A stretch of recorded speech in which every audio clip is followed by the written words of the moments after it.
A new season of NASCAR means a new sponsor, with Monster Energy being on board for 2017. It's the Monster Energy NASCAR Cup Series. That's what they're calling it now.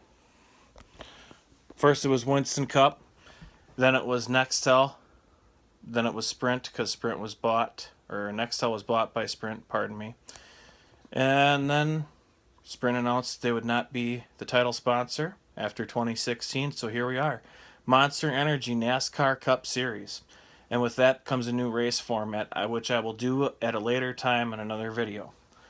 But we're going to now review the 2017 Can-Am Duels. Race number 1, 60 laps. Championship points awarded to the top 10. And that's the first time that this has happened since 1970. There was a competition caution at lap 26 to allow teams to get tires and fuel. Before then, you were not allowed to refuel the car. They could pit before then, but they could not refuel the car.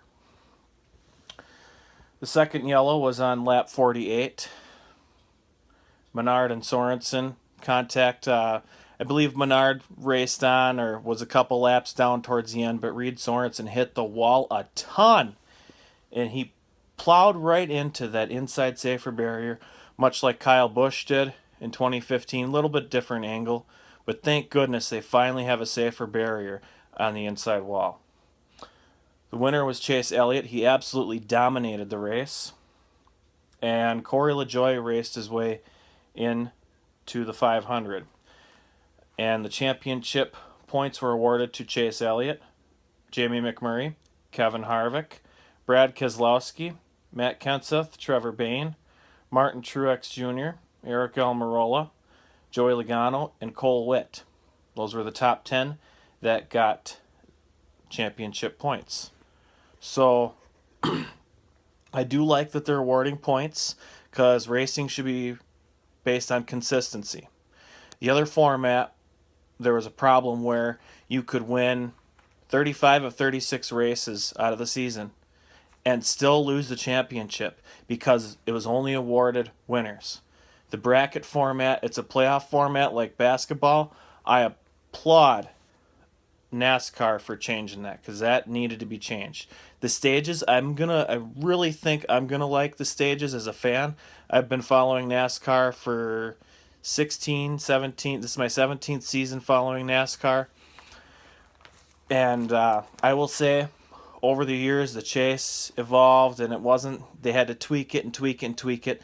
They keep making changes. Let's just stick to one format. I know with Monster on board now, they really needed to get something to help propel the sport forward and to draw in a new audience, which they're going to do now with this stage format and because of Monster Energy being the title sponsor. And this is really going to be good. The stages where you have, for example, stage 1, 60 laps, just like in the entire duel. But then you'd have a caution, and then you'd pit, and all this. But before that caution comes out to end that stage, with 2 laps to go, they're going to close pit road.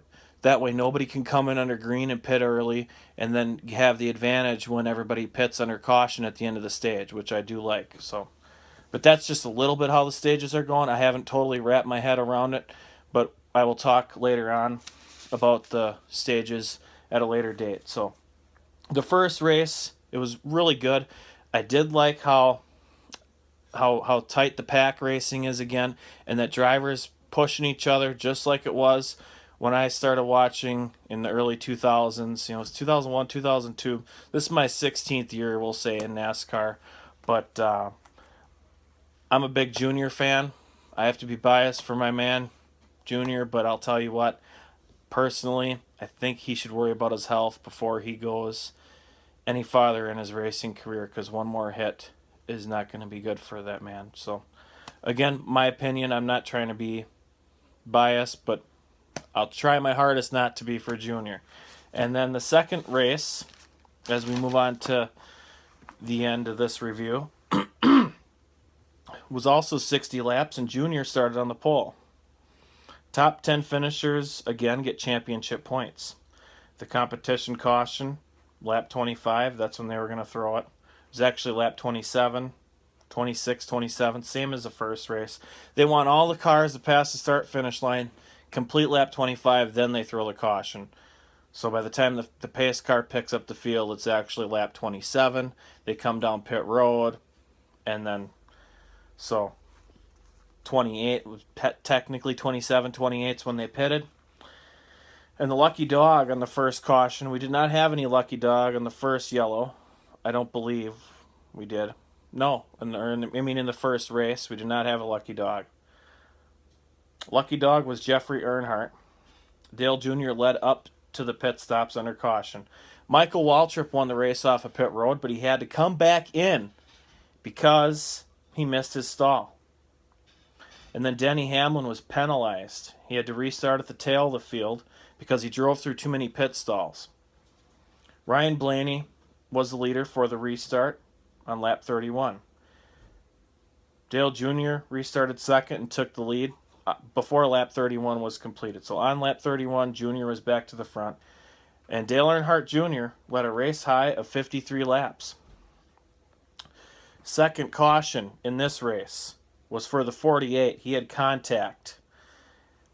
And I believe he had contact. He was kind of being a little aggressive, in my opinion, but he made some contact with another car, and he had a flat, and he hit the wall. His fender was rubbing, and Knaus said, hey, pit if you need to pit, but he didn't, so he ended up in the wall, bringing out the caution, and he was pretty much done there. The lucky dog was Eric Jones in the number 77, Martin Truex's teammate. And the restart occurred on lap 52. Dale Jr. was the leader. And from there, she went on to lap 60. And with 2 laps to go, Jr. lost the lead pretty much. So, actually, I think it was a little bit before then, but he lost the lead and lost the race. He had no help on the inside. Denny Hamlin just went by him. He had a big push coming behind him. Boyer helped him out getting there, and it was very exciting to see that kind of racing. As a fan, you want to see side-by-side racing. This tandem stuff they had going on a couple years ago, I did not like personally. So, couple notables here for the top 10. This is critical. The top 10 in this race that get points: Hamlin, Clint Boyer in Stewart's old car, Kurt Busch, A.J. Allmendinger, Austin Dillon, Dale Earnhardt Jr. finished 6th. Danica Patrick finished 7th. Ryan Newman finished 8th. Kyle Larson finished 9th. And Ty Dillon finished 10th. And then we had Kennington had raced his way in. DJ Kennington, Canadian driver, raced his way in. So, very good to see. I really think that, for those folks that were saying, these big tracks aren't exciting anymore, I think it is. I really do like now that we had speed weeks. We had the Clash, or what was the Bud Shootout years ago, and we had that to kind of see. That was on last Sunday during the day. It was supposed to be ran last Saturday night, but it ended up raining, and so they came over and did it Sunday. But I will say, side-by-side pack racing, it's where it's at for these restrictor plate tracks. The only problem is if one guy makes one mistake, it could take out half the field, if not more. And we have seen big crashes, but thankfully now with more safer barriers being in place, which I applaud Daytona and I applaud NASCAR for the safety aspect. These are 240 mile an hour machines reduced down to 190 to 200. So, yeah, they're going to run close when they're very evenly matched. And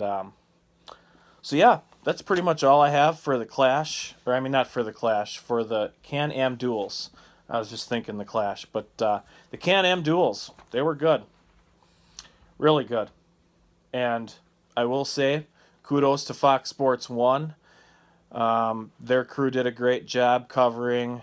They did not miss the cautions at all. They did have very minimal commercials, which I was very satisfied with as a race fan, and hopefully in the near future we can see more side by side or NASCAR nonstop during these races. Even if they're special events, they should always have limited commercial interruption because the fans deserve to see green flag racing. So, all right, I'm going to wrap it up. That was the Can-Am Duels, and then I will later on review the Camping World Truck Series race from Daytona as well.